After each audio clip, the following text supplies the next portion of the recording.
انما بعثت لاتمم مکارم الاخلاق. صلوات پڑھے محمد. آج جس دن سے ہم نے آغاز کیا ہے 12 ربیع الاول، ایک روایت کے مطابق ہمارے ہاں بھی جو ہمارے ہاں سب سے پہلی کتاب جو ہمارے علماء محدثین نے نقل جو لکھی ہے الکافی کے نام سے، اس میں ایک روایت موجود ہے کہ سید الرسل کی ولادت باسعادت جو ہے وہ 12 ربیع الاول ہے، لیکن جو معتبر ہے، جو مشہور روایت ہے سید الرسل کی ولادت باسعادت کی، وہ 17 ربیع الاول ہے. اسی لیے ایران میں، عراق میں، وہاں پر ہفتہ وحدت کے نام سے پورا ہفتہ سید الرسل کے میلاد کے نام سے منسوب کر کے، یعنی اہل سنت کو بھی دعوت دی جاتی ہے اور آل محمد کے چاہنے والے.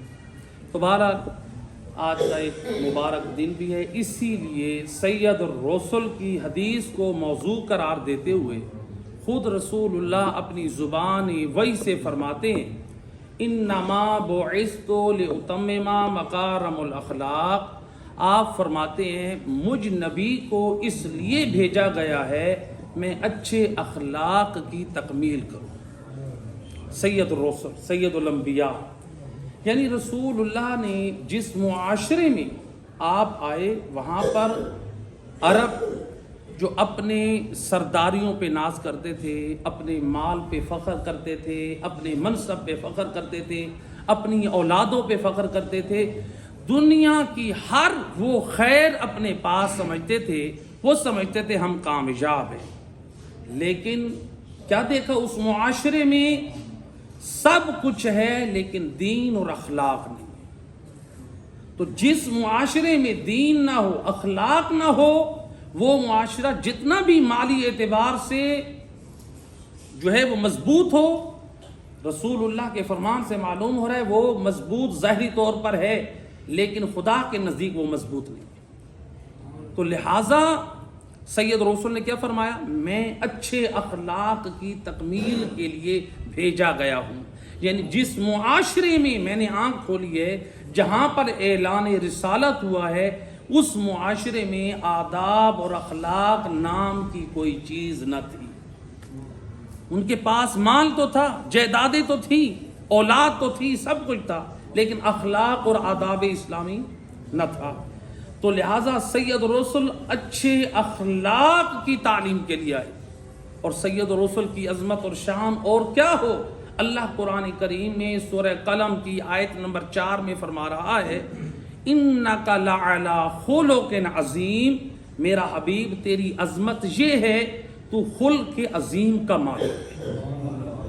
اللہ جس نبی کے اخلاق کا قصیدہ قرآن میں بیان کر رہا ہے، یعنی کس قدر سید رسول با اخلاق اور با کرامت ہے کہ کفار و مشرکین بھی اعتراف کرتے تھے کہ رسول اللہ متواضع ہیں، با اخلاق ہیں، ان کی مزاج میں جھکاؤ ہے، عاجزی ہے.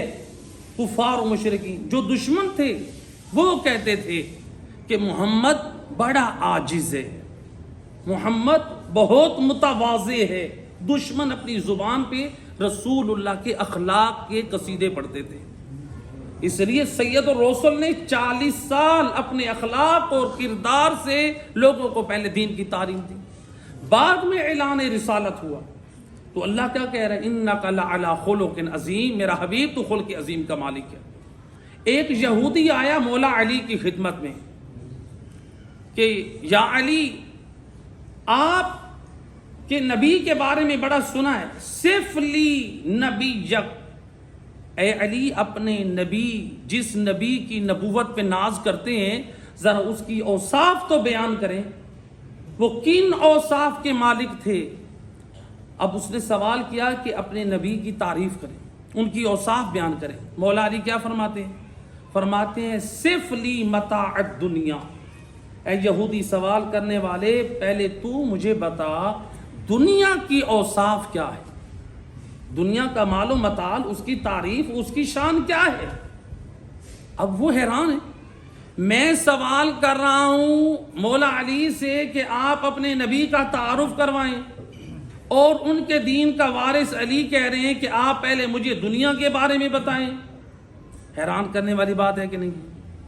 یہودی حیران ہے، کہتے ہیں لا اقدر، میں اس پر قدرت نہیں رکھتا کہ میں دنیا وما فیہا کی اوصاف اور اس کی تعریف کروں۔ اتنی بڑی کائنات ہے، میں کس کی تعریف کروں، کس چیز کی میں تعریف کروں، اس کا تعارف کراؤں، میں عاجز ہوں۔ مولا علی علیہ السلام وارث قرآن مسکرا کے فرماتے ہیں تو دنیا کے بارے میں تعارف کرانے میں تو کہتے ہیں میں عاجز ہوں۔ اللہ قرآن میں فرما رہا ہے کل متاع الدنیا قلیل، میرا حبیب لوگوں کو بتا دے یہ دنیا کا مال و متاع جو ہے نا یہ کم ہے، یہ باقی رہنے والا نہیں ہے، یہ قلیل ہے۔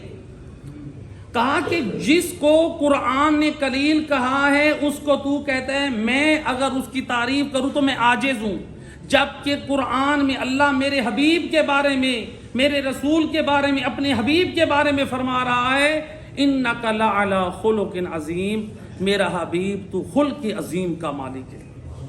جو اللہ کی نگاہ میں قلیل ہے، کم ہے، جو دنیا تو اس کی تعریف سے عاجز ہے، بتا جب میرے خدا کے نزدیک سید الرسل کی عظمت اتنی عظیم ہے پھر میں اس کے اوصاف تیرے سامنے کیا بیان کروں؟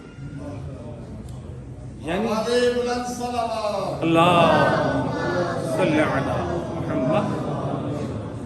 تو اگرچہ نہج البلاغہ میں مولا علی علیہ السلام نے رسول اللہ کے اوصاف کمالات کو بیان کیا، جہاں پر خطبہ توحید پر ہے وہاں نبوت پر ہے، تو لہذا سید الرسل کا اخلاق کس قدر ہے۔ رسول اللہ کی زوجات میں سے ایک زوجہ سے پوچھا گیا بتائیں رسول اللہ کا اخلاق کیسا تھا۔ آج اگر کسی کی بیوی سے سوال کیا جائے نا ذرا بتاؤ کہ تمہارے شوہر کا اخلاق کیسا ہے، خدا گواہ ہے عورتیں سارا کچھ بتا دیں گی کہ ہمارے شوہروں کا دین کتنا ہے۔ اس لیے علماء اخلاق فرماتے ہیں یاد رکھیں وہ بندہ با اخلاق نہیں ہے جو لوگوں کے ساتھ باہر تو با اخلاق ہو لیکن بیوی کے ساتھ بد اخلاق ہو۔ بد اخلاق اور چیز ہے، ایک دین کے حوالے سے تاکید اور تنبیہ کرنا اور چیز ہے۔ تو لہٰذا رسول اللہ کی زوجہ نے کیا کہا رسول کے اخلاق کے بارے میں؟ کہا خلقہ القرآن، نبی کے اخلاق کو میں کیا بیان کروں، قرآن کے جس عمل کو دیکھیں وہ مجھے نبی میں نظر آتا ہے۔ سید رسول کا اخلاق قرآن کا نمونہ ہے، قرآن نے جو بھی نمونہ ہدایت بیان کیا ہے وہی قرآن نظر آتا ہے۔ اس لیے تو اللہ سبحانہ و تعالیٰ نے قرآن میں کیا فرمایا لَكُمْ فِي رَسُولِ اللَّهِ أُسْوَةٌ حَسَنَةٌ، تمہارے لیے رسول اللہ کی ذات اسوہ حسنہ ہے۔ تو لہٰذا اخلاق حمیدہ، اچھا اخلاق انسان کے اندر کمال پیدا کرتا ہے۔ دیکھیں اگر اچھا اخلاق ہمارے اندر نہیں ہے، ہم نمازی ہیں، روزے دار ہیں، حاجی ہیں، عزادار ہیں، خدمت گزار ہیں، بہت نیکیاں کر رہے ہیں لیکن ہمارا اخلاق اچھا نہیں ہے، تو کیا ہمارا یہ ساری نیکیاں قابل قبول ہیں؟ روایت صاحب معراج السعادہ ملا احمد نراقی، بہت عظیم کتاب ہے جس کے بارے میں یہ وہ کتاب ہے آیت اللہ محمد تقی بہجت رحمۃ اللہ علیہ کے پاس جب طلاب آتے تھے کہ قبلہ ہمیں کسی کتاب کی ہدایت کریں، ہم کیا کتاب پڑھیں، وہ کہتے تھے معراج السعادہ پڑھو۔ اگر کوئی عالم یا طالب علم کہتا ہے قبلہ ہم پڑھ چکے ہیں، وہ کہتے تھے دوبارہ پڑھو۔ اتنی عظیم کتاب ہے، اردو میں اس کا ترجمہ ہو چکا ہے، اس میں تمام گناہوں کا نقصان اور ان گناہوں کا علاج ہم کیسے کریں، اتنی عظیم کتاب ہے۔ تو لہٰذا اس میں روایت ہے کہ ایک شخص آیا اللہ کے رسول کے پاس، یا رسول اللہ ایک خاتون ہے، روزے دار ہے، رجب و شعبان کے روزے رکھتی ہے، تلاوت قرآن کرتی ہے، اور لیکن وہ بد اخلاق ہے۔ آپ نے فرمایا وہ روزے دار، وہ نمازی، وہ پردے دار، رجب و شعبان کے روزے رکھنے والی، تلاوت قرآن کرنے والی، آپ نے فرمایا وہ عورت جہنمی ہے، اس کا اخلاق اچھا نہیں ہے۔ صرف نماز، روزہ، پردہ یہ چیزیں کافی نہیں ہیں، اخلاق صحیح ہونا چاہیے۔ پھر پوچھا گیا یا رسول اللہ ایک خاتون ہے جس کا اخلاق اچھا ہے، صرف واجب نماز پڑھتی ہے، واجب روزے رکھتی ہے، اخلاق کی اعلیٰ ہے، آپ نے فرمایا یہ اہل جنت میں سے ہے۔ تو سید الرسل نے بتایا اخلاق وہ نعمت ہے، اگر واجبات کے ساتھ اخلاق ہے تو اس نوافل روزوں اور نمازوں سے بہتر ہے کہ جس میں بد اخلاقی ہو وہ قابل قبول نہیں ہے وہ، تو لہٰذا بد اخلاقی ہو اور ادھر سے مستحب روزے ہوں نمازیں ہوں وہ بچانے والے نہیں ہیں۔ روایت ہے رسول اللہ کے ایک صحابی ہیں حضرت سعد ابن معاذ، ان کے بارے میں ملتا ہے کہ یہ وہ عظیم صحابی ہیں جو انہوں نے جنگوں میں شرکت کی، اور یہ وہ صحابی ہیں جو مولا علی کے بھی حبدار اصحاب میں سے تھے، یعنی مولا علی علیہ السلام کے بھی محبین میں سے شمار ہوتے تھے۔ یہ وہ صحابی تھے، رسول اللہ جب یہ آتے تھے رسول اللہ فرماتے تھے اس سعد کی تعظیم کے لیے کھڑے ہو جاؤ۔ دیکھیے کتنا عظیم صحابی، رسول اللہ اس کی تعظیم کریں اور اصحاب سے کہہ رہے ہیں سعد آ رہے ہیں اس کی تعظیم کے لیے کھڑے ہو جاؤ۔ کتنا محبوب ہے رسول اللہ کو، رسول اللہ کے گھوڑے کی لگام کو ہاتھ میں پکڑ کر چلتے تھے، سید الرسل اس قدر اس کو محترم جانتے تھے۔ اور جب ان کی وفات ہوئی تو روایت میں ملتا ہے کہ رسول اللہ نے اپنی ردا اتار دی، اپنے پائے مبارک سے نالین اتار دی۔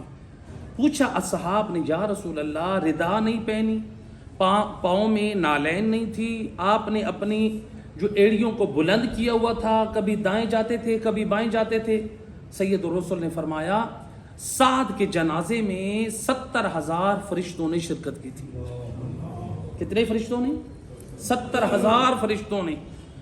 اس کا ریزن بتایا کہ وہ کیوں وہ شرکت کی، کہا کہ سعد ابن معاذ اٹھتے بیٹھتے ہر وقت سورہ توحید کی تلاوت کرتے تھے، وہ اتنا پسند تھے۔ ملائکہ 70,000 فرشتے ان کے جنازے میں شرکت کی، اور آپ نے فرمایا جو میں نے ردا اور اپنے پاؤں سے نالین اتاری وہ میں نے ملائکہ کی تاسی کی، وہ حضرت سعد کے جنازے میں غم کی علامت قرار دے کر ردا اتار دی، میں نے بھی غم کے طور پہ اپنے کاندھوں سے ردا اتار دی، اور جو میری ایڑیاں اونچی تھیں وہ فرشتوں کے رش کی وجہ سے، جو میں کبھی دائیں کبھی بائیں جاتا تھا، جبرائیل جب دائیں طرف سے کاندھا دیتے تھے میں بھی دائیں طرف سے جاتا تھا، جب وہ بائیں طرف آتے میں بھی بائیں طرف آ جاتا تھا۔ یہ ہے سعد ابن معاذ، رسول ان کا غسل و کفن دلوانے والے، قبر میں اتروانے والے۔ جب قبر کا تعویذ بند ہو گیا سعد کی ماں کہتی ہے ہنی اللہ کا یا سعد، اے سعد خوش بخت ہے تو اس وقت جنت میں۔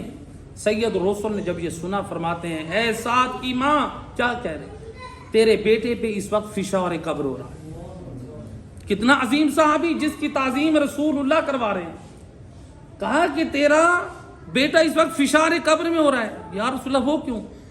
اصحاب نے پوچھا، کہا یہ اپنے اہل خانہ کے ساتھ اپنی بیوی کے ساتھ بد خلقی اور بد مزاجی کے ساتھ پیش آیا۔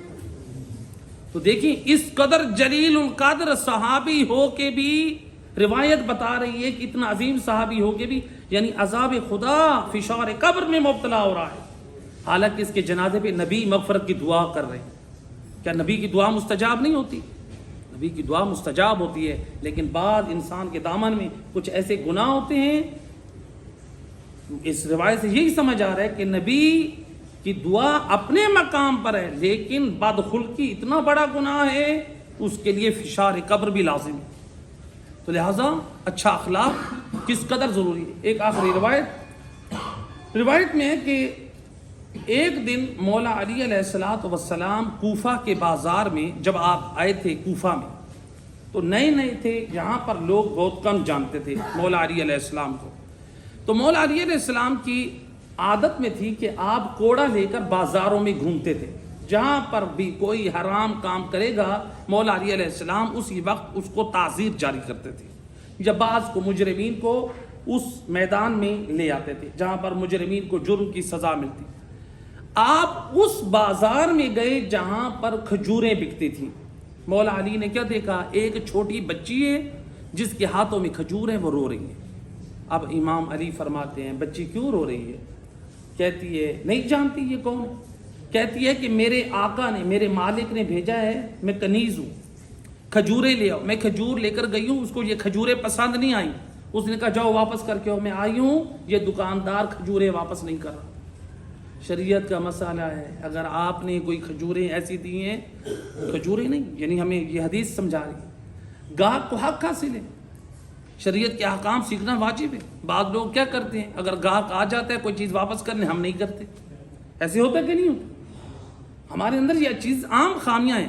تو بہرحال اگر کسی چیز میں نقص پیدا کر دیا ہے، چیز کم کر دی ہے، یا چیز چینج کر کے لے آیا ہے، خراب کر کے، ہاں پھر شریعت کا حکم علیحدہ ہے، پھر چینج ہو جاتا ہے، پھر آپ اسے کہہ سکتے ہیں بھئی تمہیں حق حاصل نہیں ہے کہ تم جو ہے وہ واپس کرو، کیونکہ تم اس میں چینجنگ کر کے رد و بدل کر کے۔ بہرحال اس نے کہا میرے آقا کو کھجور پسند نہیں آئی، یہ واپس کر رہے ہیں اور یہ لیتا نہیں۔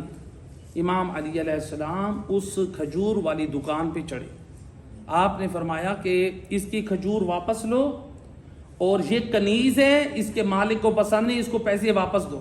روایت کا جملہ، جب اس نے مولا علی کی یہ بات سنی، نہیں جانتا تھا، غصے سے اٹھ کھڑا ہوا، مولا علی کے سینے پہ ہاتھ ڈالا، مولا علی کے ہاتھ سینے میں ہاتھ ڈال کر جسارت کے طور پہ دکان سے نیچے اتارنے کے لیے دھکا دینے لگا کہ اترو، میرے کون ہوتے ہو تم، اس بچی کے معاملے کو میری دکان پہ حل کرنے والے نہیں ہیں۔ اب جب کچھ لوگوں نے دیکھا، پہچان گئے وہ کہ یہ دکان پہ امیر المومنین علی ابن ابی طالب علیہ الصلوۃ والسلام ہے، جو اسے سمجھا رہے ہیں، اور یہ مولا کے حق میں جسارت کر رہا ہے۔ انہوں نے، ایک شخص نے جلدی سے کہا کہ اے فلاں کیا کر رہا ہے؟ امیر المومنین علی ابن ابی طالب کے حق میں بے ادبی کر رہا ہے۔ اب جو اس نے سنا، پاؤں تلے زمین نکل گئی۔ علی کے نام کا ذکر تو سنا تھا، لیکن واقف نہیں تھا کہ مولا علی کون، نہیں جانتا تھا۔ مولا علی علیہ السلام نئے نئے آئے تھے، تو لہٰذا کیا ہوا، روایت کا جملہ ہے، اس نے وہ پیسے واپس دیے، کھجوریں رکھ لی، دے کر کہتا ہے کہ یا امیر المومنین، میں آپ سے معافی چاہتا ہوں، آپ کی شان میں مجھ سے توہین ہوئی ہے، بے ادبی کی ہے۔ مولا علی نے کیا جواب دیا، اے علی کے حبدارو، ہم سارے ایسے بن جائیں، مولا ہم سب سے راضی، ہم میں سے ہر ایک تمنا کرتا ہے کہ مولا علی ہم سے راضی ہوں، اور مولا علی ہم سب کو ایک قانون فارمولہ دے رہے ہیں۔ مولا علی فرماتے ہیں اے فلاں، تو چاہتا ہے علی تجھ سے راضی ہو جائے؟ تو امام فرماتے ہیں پھر دو کام تو کر، علی تجھ سے راضی۔ کیا مولا؟ امام فرماتے ہیں پہلی چیز، جو تمہاری یہ روش ہے، یہ کردار ہے، اس کردار کو اپنے اندر کی برائیوں کو دور کر کے، اصلاح کر کے ہدایت کے راستے پہ آ جاؤ، اور دوسرا اپنے لیے ادب اور اخلاق کو لازم قرار دو، میں علی تم سے راضی ہوں۔ لہذا مولا علی علیہ السلام فرماتے ہیں میں اس حبدار سے راضی ہوں جو ہدایت کے راستے پہ ہو اور آداب اور اخلاق کا راستہ اختیار کرے۔ تو لہٰذا پروردگار سے دعا ہے، پروردگار ہم سب کو محمد وآل محمد کی پاک سیرت پہ، ان کے اچھے اخلاق اور کردار پہ عمل کی توفیق عطا فرمائے۔ اے کریم مہربان اللہ، محمد و اہل بیت کی عصمت و طہارت کا واسطہ اس درس اخلاق کا جو سلسلہ